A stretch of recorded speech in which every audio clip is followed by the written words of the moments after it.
ভ্রমণ করতে পছন্দ করেন না এমন মানুষ হয়তো খুঁজে পাওয়া ভার। ভ্রমণ সবসময় আনন্দের, আর সেটা দেশের বাইরে হলে তো ড্রিম ট্রাভেল। দেশের গণ্ডি পেরিয়ে বিদেশের মাটিতে পা রাখতে পারাটা অনেকটা স্বপ্নের মতো। তবে দেশের বাইরে ভ্রমণ করতে হলে সর্বোপরি যেটি প্রয়োজন হয় সেটি হলো পাসপোর্ট, এরপর ভিসা। কিন্তু কেমন হয় যদি ভিসার ঝামেলা না থাকে? তাহলে বিষয়টি ভ্রমণ পিপাসুদের জন্য হয়ে যায় অনেক আনন্দের। বিভিন্ন দেশের অভিবাসন ব্যবস্থার সবচেয়ে আকর্ষণীয় কার্যনীতি হচ্ছে ভিসামুক্ত প্রবেশ। এই দেশগুলোতে যাওয়ার জন্য বাংলাদেশি নাগরিকের নিজ দেশের ভেতরে থেকে ভিসা প্রাপ্তির জন্য অগ্রিম আবেদন করতে হবে না। এমনকি বিমানবন্দর পেরিয়ে সেই দেশগুলোতে প্রবেশের সময় কোনো ধরনের আনুষ্ঠানিক অনুমতির প্রয়োজন হবে না।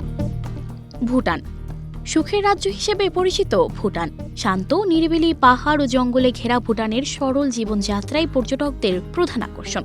হিমালয় কেন্দ্রে অবস্থিত ভুটান অসাধারণ প্রাকৃতিক দৃশ্য এবং সমৃদ্ধ সাংস্কৃতিক ঐতিহ্য দিয়ে